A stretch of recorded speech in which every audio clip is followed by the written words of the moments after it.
And then the last section of this chapter, Khenpo Kumbel identifies it as Shantideva teaching about the two strengths, he calls it, the strength of earnest practice and the strength of controlling body, speech, and mind.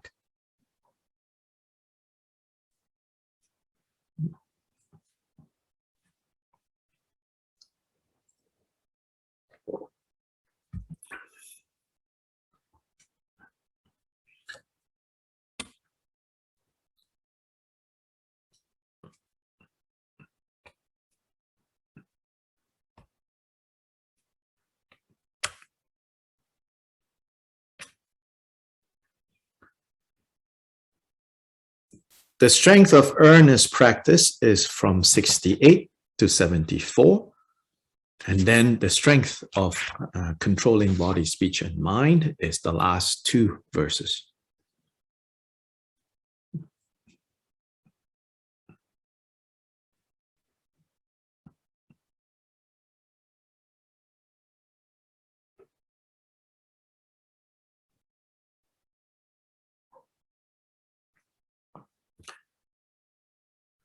So I'll read now 68 to 74. As seasoned fighters face the swords of enemies upon the battle line, I'll lightly dodge the weapons of defilement and strike my enemy upon the quick.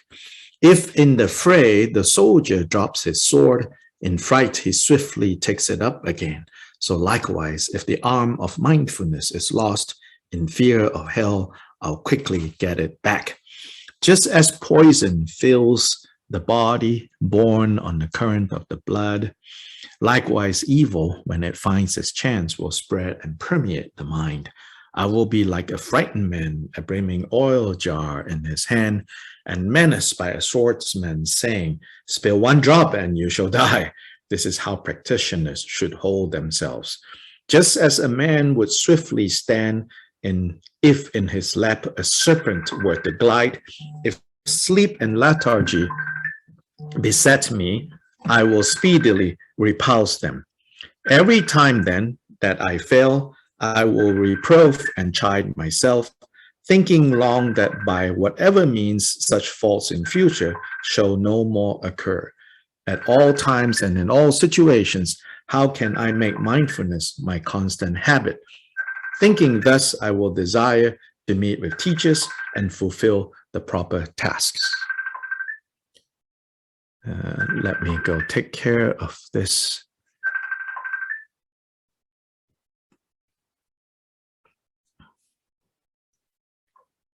Sorry about that. So here, the image given is earnest practice. So the first one is a sword fighter, 68. And the emphasis here is lightly, it says here, and agility, to be agile, to be flexible, to be quick, not to kind of be slow and not paying attention, but lightly. It says, I'll lightly dodge the weapons of defilements.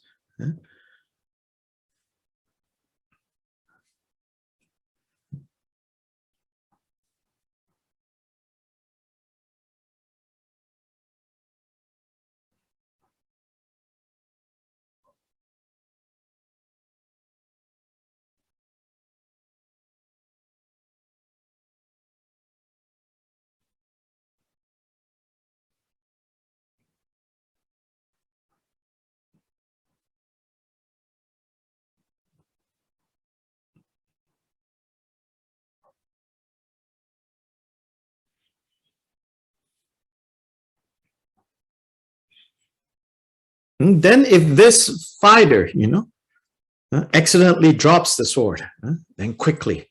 And what is this sword? Mindfulness. I will quickly get it back.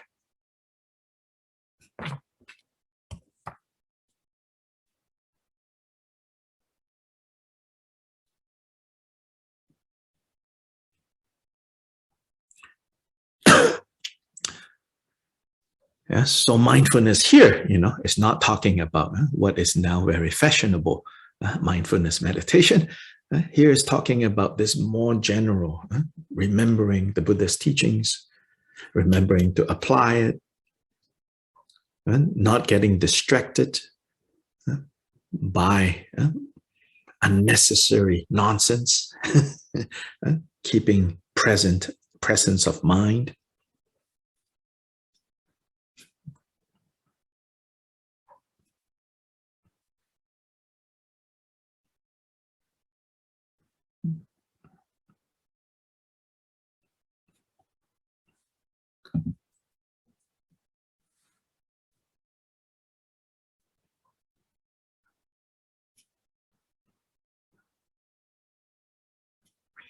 Uh, 70, it says, evil, meaning afflictive emotions, the three poisons, they spread like the way poison enters our blood and spreads to our system very fast. So we have to be on guard for them in that way, on guard against them in that way.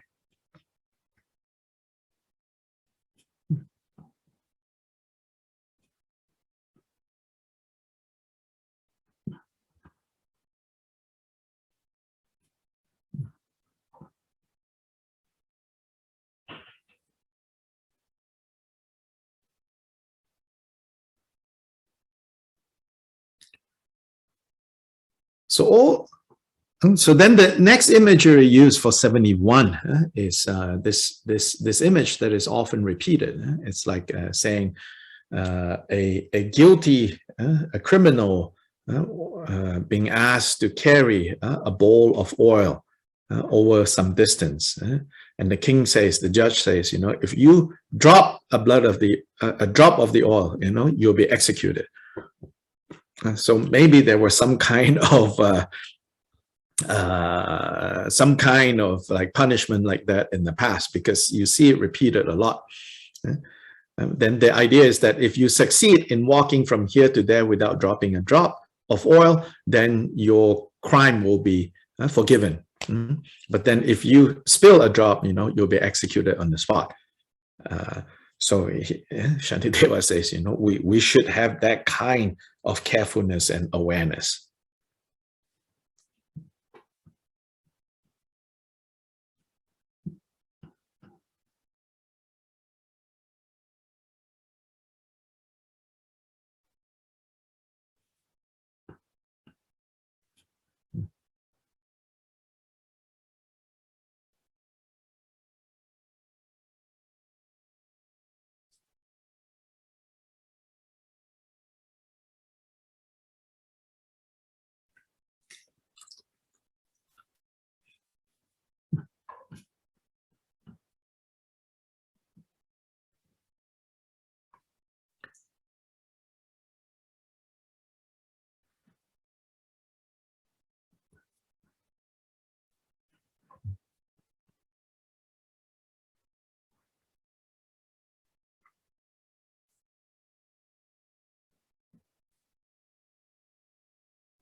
Mm, 72 is the image of, like, it's like he says, like, if a bunch of snakes suddenly were to jump onto someone's lap, what would the person do?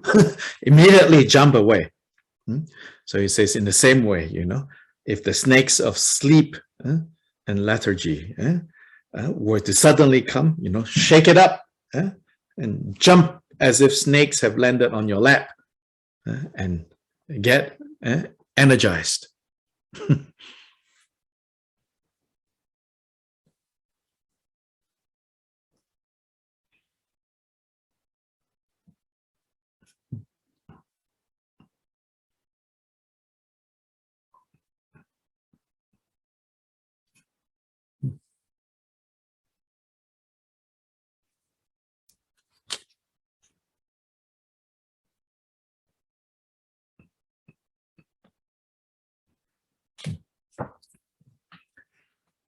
Yeah, so all the imagery used here is, we should notice, it's like using kind of like urgency and fright, like afraid, is to instill some, fear with regards to the afflictive emotions.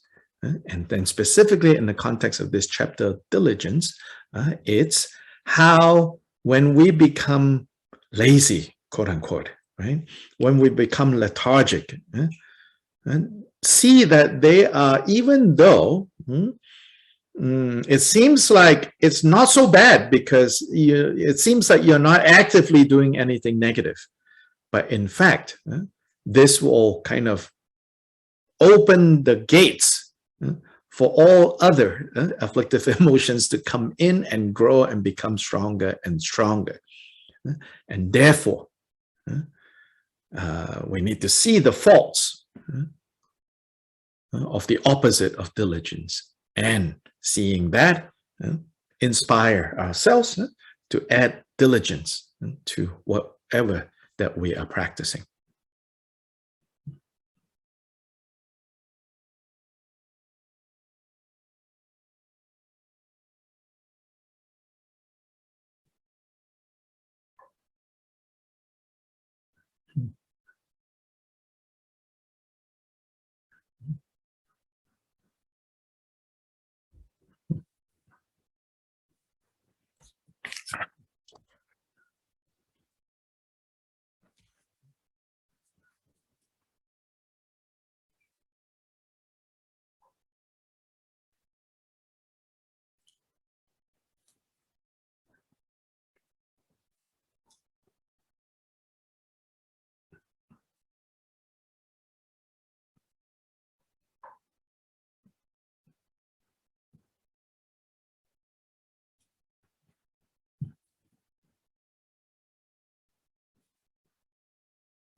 And then 73, he says, so when I fail, I should kind of say to myself and even tease myself, like, hey, you have failed.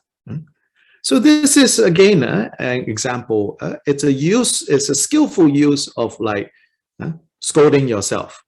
But then that line, between scolding yourself and being harsh to yourself, I think there is a line in between those two. And where exactly that line is, it varies from person to person. We need to understand and then do what is necessary. We need to understand our own, where that line is for ourselves.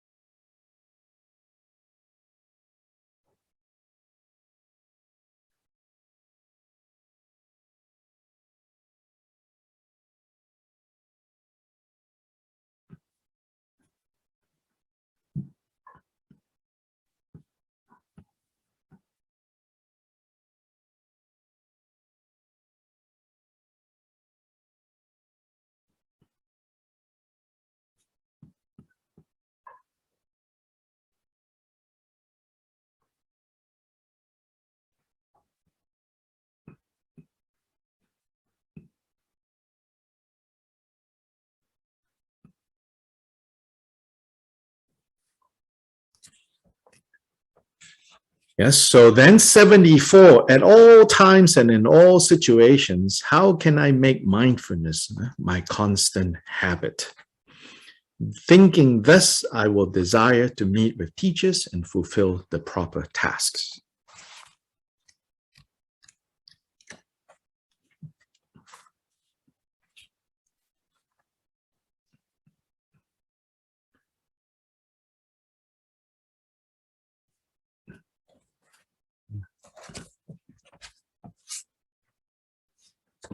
Yes. So here, Shantideva is actually signaling us to remember those teachings under chapter 5, which is called Vigilant Introspection. That is actually about mindfulness.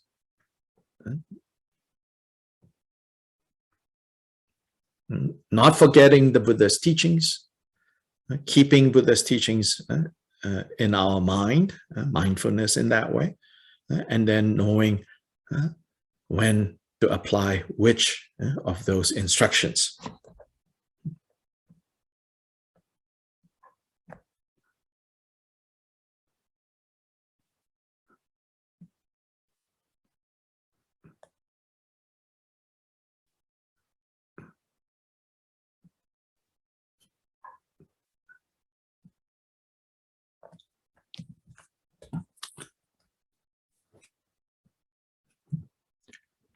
Yeah, so to meet with teachers, meaning to consult with the teachers, to remember those teachings, and then to fulfill the proper task, then to know when to apply what we have learned.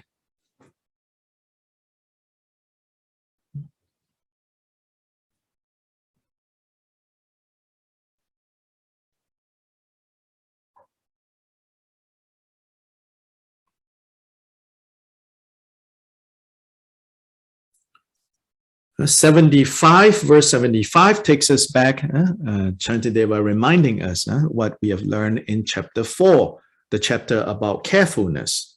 So here he says, by all means then, before I start some work, that I might have the strength sufficient to the task, I will recall the teachings on carefulness and lightly rise to what is to be done. Lightly here means to quickly, swiftly, easily rise to the occasion.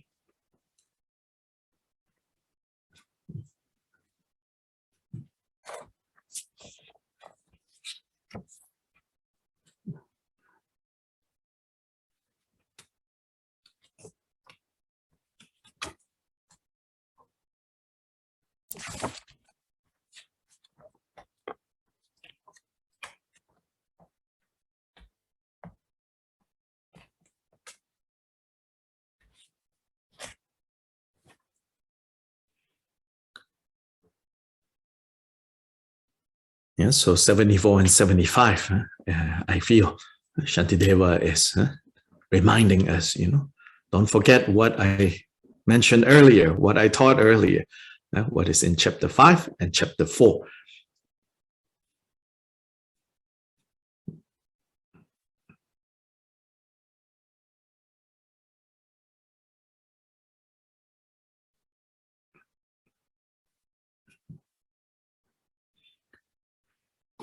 Then 76, this imagery is unusual because usually, being blown back and forth is something negative. Right? That means, the opposite of like the stability of the mind, the firmness of mind.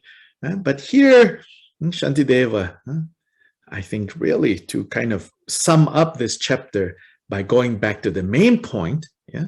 So there are some heavy parts in this chapter, especially this last section saying, oh, it's like if you drop a drop of oil, you'll be executed. If you drop your weapons, you'll be thrown into the hell realm.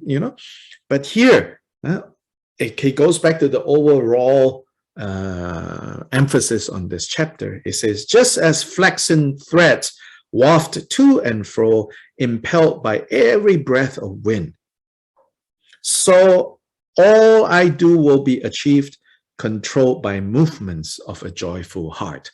Now, this is a different kind of wind. This wind is the wind of a joyful heart. And so, in fact, the main energy that we should think of developing and getting for fulfilling this paramita of diligence is a joyful heart. So that should be the overall kind of flavor or the overall emphasis of this chapter.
So just like going on a road trip, going on a long road trip where you're driving, right?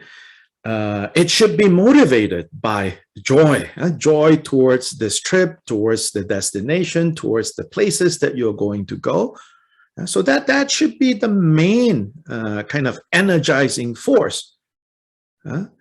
Even if along the way, there are going to be times where you're driving on the road, you are a little tired. And as I say, you find yourself maybe driving off the road a little, and that, can kind of like that fear, that rush of energy can wake you up and make you alert. So that is necessary. Some fear is necessary. Some teasing, so to say, some scolding is necessary. But the overall has to be energized, to be diligent, to really put our heart into it because of this joy. Oh, I'm going to this place. I'm going to arrive at this place. I'm going to see this. I'm going to enjoy the goal of this road trip.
So with this, we have completed chapter 7.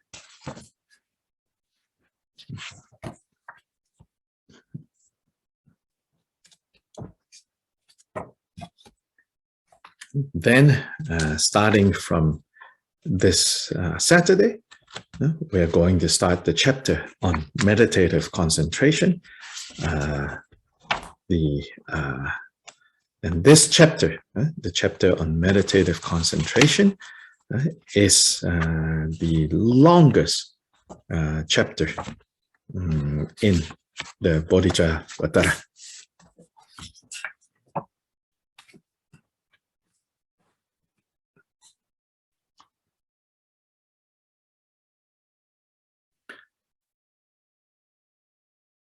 Longest, but not the hardest.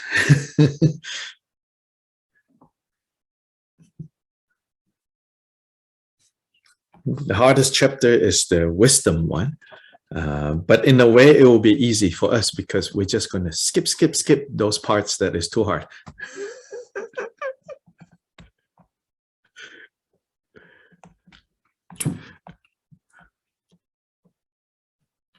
When it seems like he's going to be debating philosophy, that's when I'm going to skip. Because we're not philosophers, We're just ordinary people trying to practice wisdom.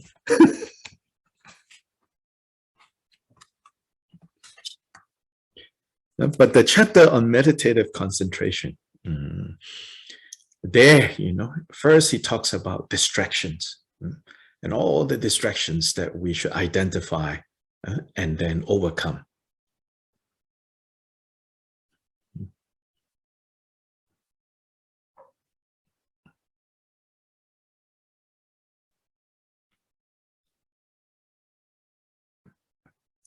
those things that stand in the way of our mind stabilizing.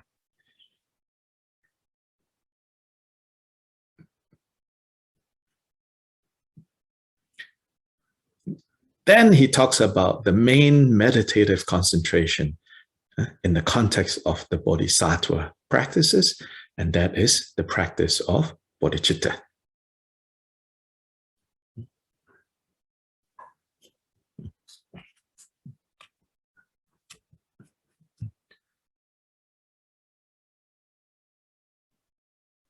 So the practice of equalizing self with other, the practice of exchanging self with other, and in that context, the technique of Donglan, to give and to take and to give, all will be found in this chapter.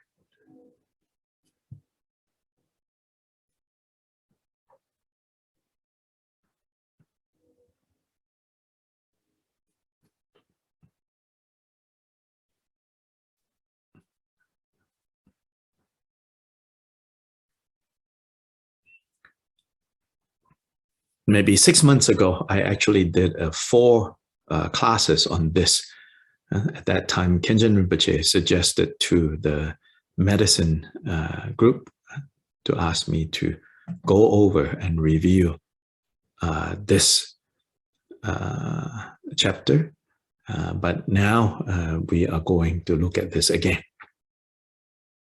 starting this Saturday.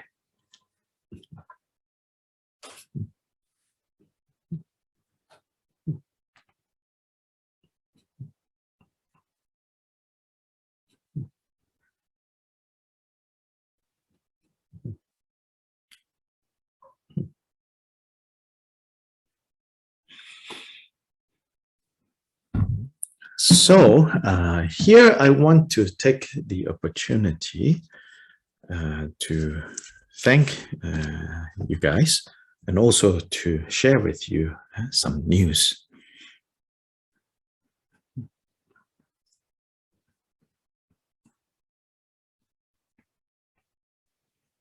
Oh, of course, thanking you all for attending these teachings because there can be no teacher, so to say, if there are no students.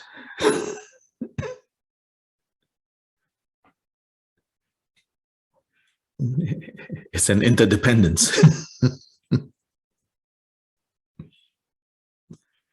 Or even using, even there is no speaker unless there are hearers.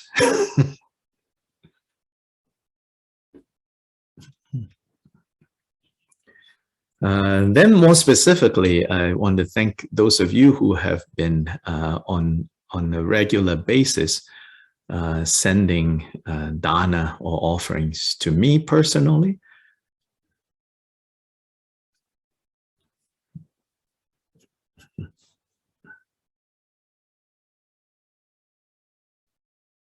Yeah, thank you so much for doing that. For some of you are very disciplined. You have been doing it monthly. Some of you have been doing it every few months. So I really appreciate and thank all of you for that.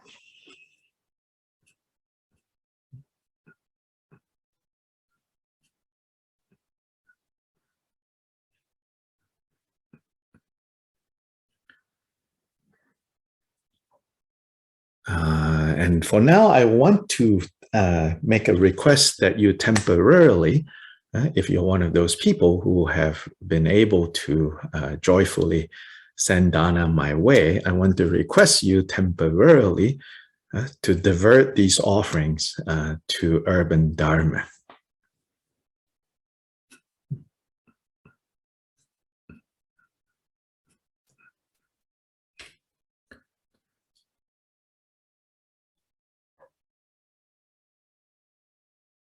So I just sent a link to you. If you open the link, that will take you to the Urban Dharma website's giving page. If the link there doesn't take you to giving that you can give easily, get in touch with me, get in touch with someone, we will. So 2 reasons I'm requesting this. One is that, I don't know if you know, but our ability to do these programs is because Urban Dharma is paying $299 monthly in order for us to use Zoom the way that we've been using.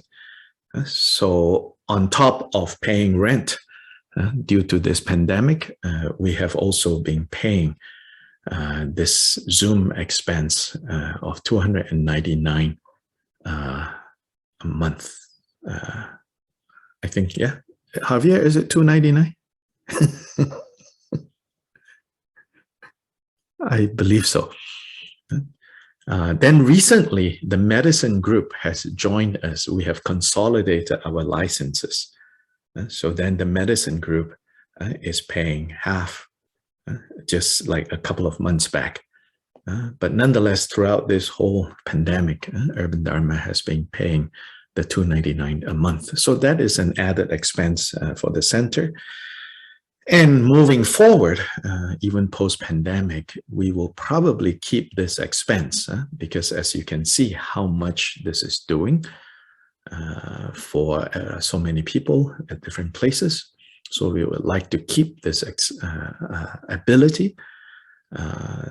Then more immediately, why I'm requesting that you do this is because we are expecting some expense that will be coming up because we have good news. We are moving to a new place and to, I feel, all of us on the board feel a better and a nicer space.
This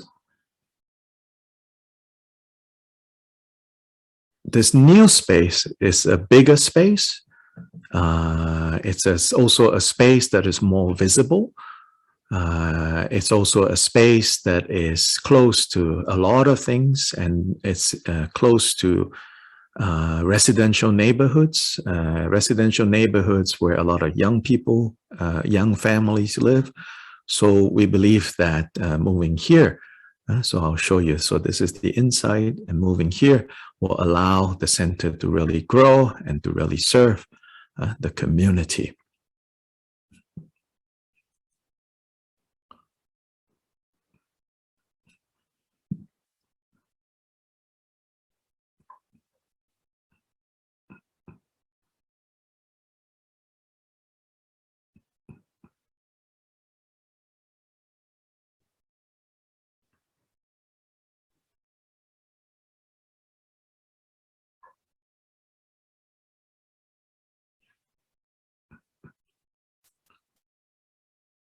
And rent actually will go down by a little bit, at least in this first year.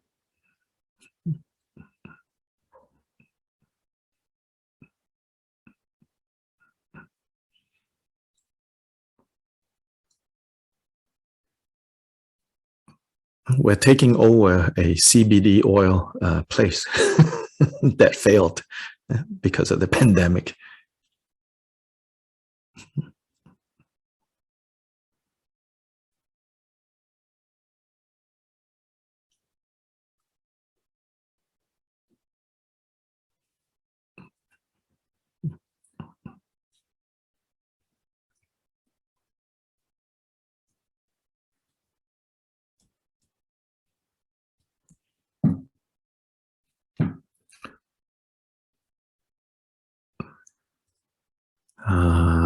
Let's see. There's another couple of pictures I want to show. So,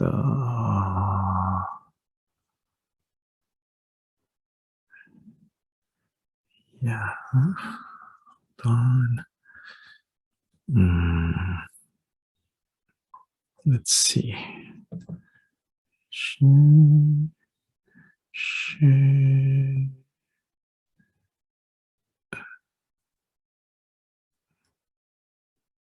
Wait, is it sharing?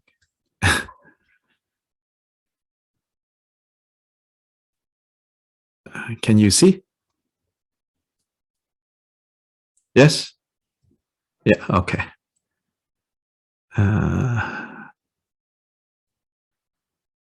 Yeah, so this will be the main space. So we're able to move in here in part because we will also move Tibetan Spirit, the business that I own, into this space so that we're sharing space. And so the expenses overall will decrease. But as you all know, in moving into a new space, we have to do things to turn it into a Dharma center.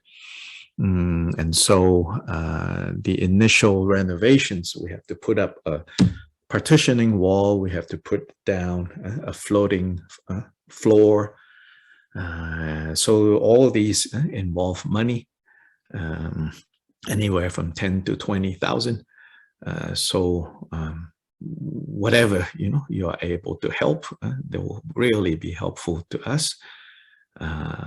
We are financially stable, although with this expense, it will be a dent to what we have. And then finally, to kind of clarify, myself and the center, we are independent financially. Center doesn't give me anything because I told them not to, not because they are bad. I won't give you anything. I told them, don't give me anything. I will find ways to take care of myself. And I am 100% volunteer at the center. Put things into context, right? No other center with residential teachers have this kind of an arrangement, as far as I know. They don't pay my insurance, they don't pay my food, my housing, anything. And it's good this way. So it doesn't have a lot of expenses. That's why Urban Dharma is not constantly fundraising. But every 5-6 years, which is the pattern that we have seen, we move to a location that is better and improving. Then at that time we have this need, a greater need to be helped to get us up to speed. Yeah.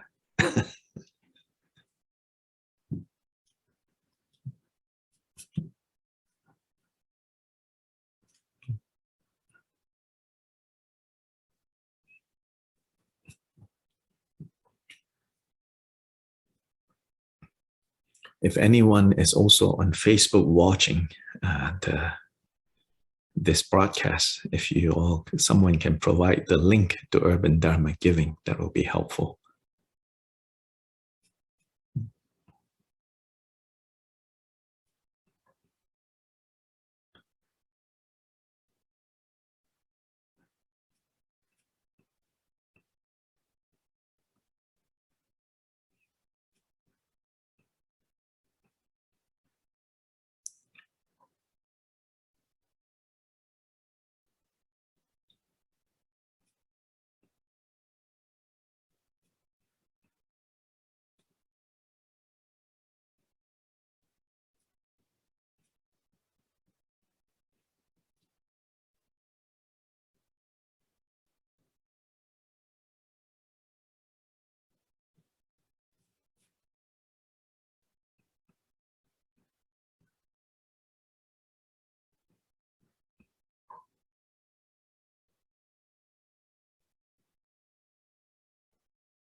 Yeah, so if whoever is watching, listening out there, if you are local to this area, if you are able to help, we're trying to do most of the renovations ourselves with hiring maybe one professional, and then hopefully the person will be amenable to us having volunteers to help put this partitioning wall up and create some other improvements. So if you are able to help, please get in touch with us if offering manpower that we need to. And then otherwise, as I said, there are some of you who have been sending me dana, and some of you who have been doing both, sending to the center and sending to me. But temporarily for the next few months, don't worry about me. Whatever you routinely or originally think you're going to send to me, please send to the center.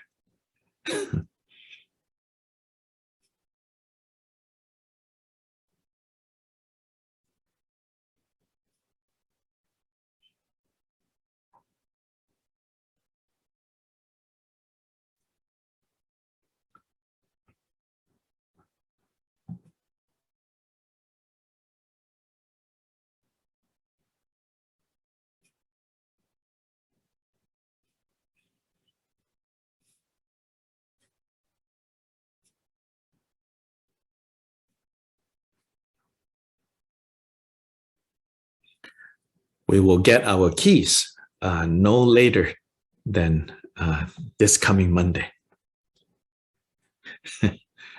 November 1st. But we negotiated so that we don't pay rent until January 1st. But in January, we have to pay double rent because of our current lease commitment. So we are obligated to pay rent in our current spaces until the end of January. And then we'll start paying rent also in the new space starting 1st of January. So January will be double rent just for 1 month.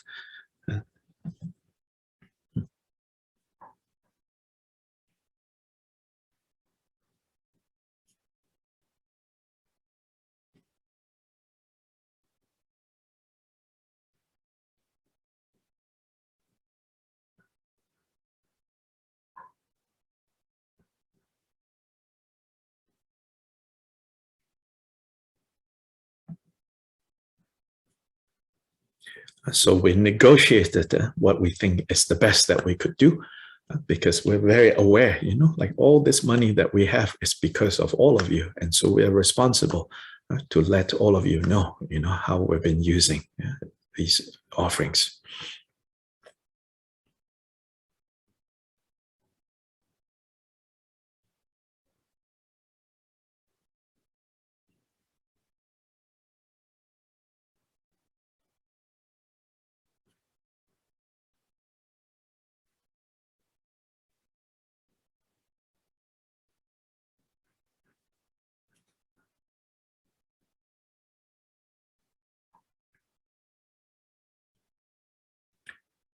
Then as a personal confession, this space is 7 minutes walk from my house.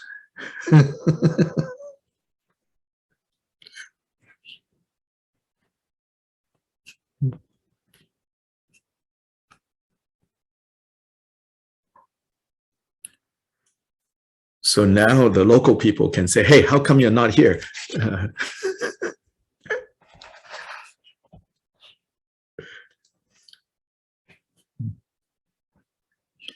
Any questions or comments about anything you want to know about this space?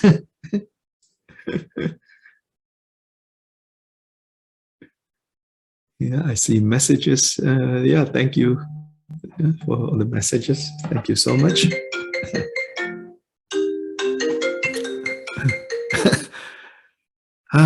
Everything is linked to everything else.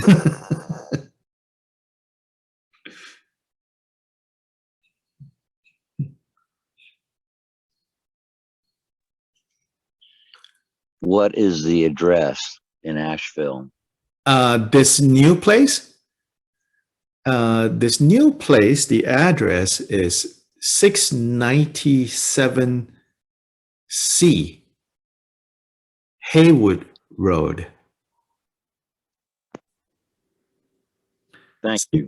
Yeah, 697C Haywood Road. But we're not there yet.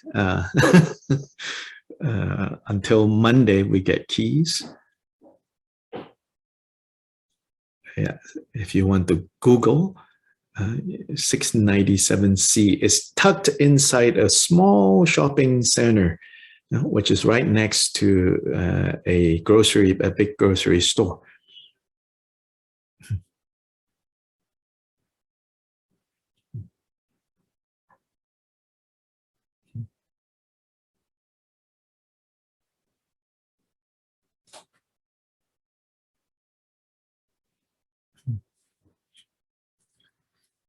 So in fact, we have not even sent notice out to our mailing list yet. So you guys are the first to hear about this news.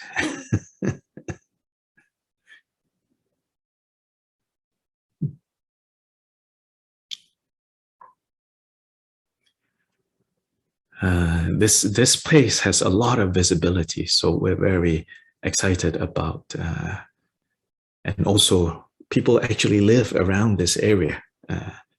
I walk out, to this whole Haywood Road is like the main stretch of West Asheville. Lots of restaurants, lots of cafes, tattoo parlors, yoga center. Right next to us is a yoga center. And then around the corner, there's another yoga center.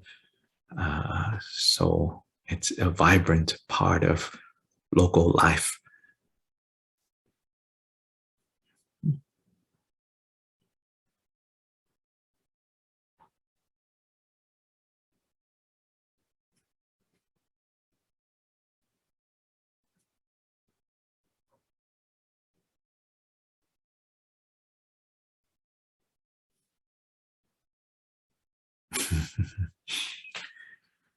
Okay, see everyone Saturday. Tomorrow is a significant day in the Buddhist calendar, Tibetan Buddhist calendar. It's called Hlabab Duchen. It commemorates the day that when the Buddha completed teaching, especially his mother, giving teachings to his mother in the divine realm of the 33. And then he came back down into the human realm, according to the story. So that's tomorrow, Wednesday, Hlabab Duchen.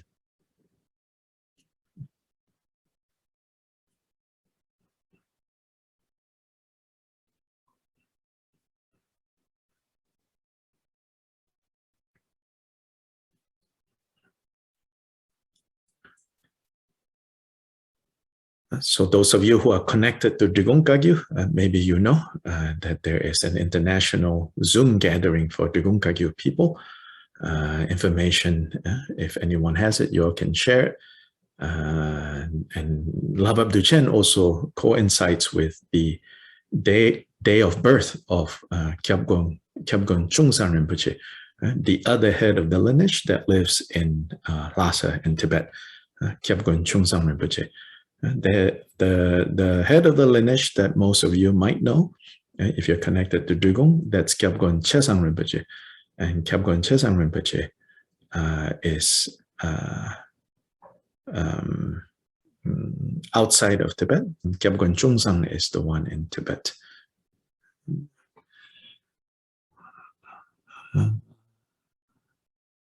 Javier provided another email link.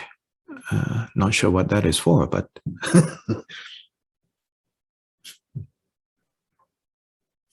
okay, it was yes for Dragon Dharmakirti Wednesday night. Oh yeah, no, don't get distracted. The rest of you, ignore that one. Okay, sorry about that. That's okay. I thought maybe there was something. Yeah, that is just the Wednesday night programs that we do. For those who are practicing Drigong Kagyu. Anyway, yeah, it's good to share. But mainly I want you to go to the Urban Dharma Giving page. Don't want to distract you from that page if you can, don't feel pressured at all. But if you can help, we will be most grateful.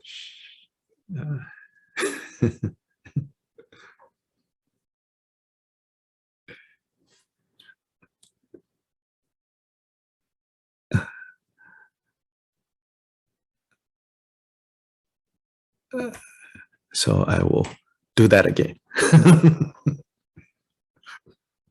The chat. Give you the proper link for you to go to.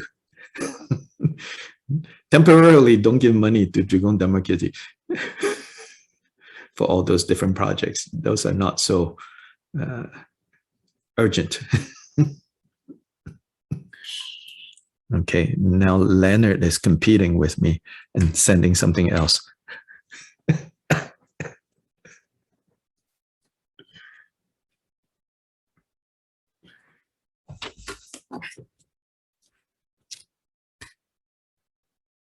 Changchu Semcho Rinpoche Ma Ge Pa Nam Ge Gyurche Ge Pa Nyam Pa Me Pa Yang Gone Gong Du Bel War Shor.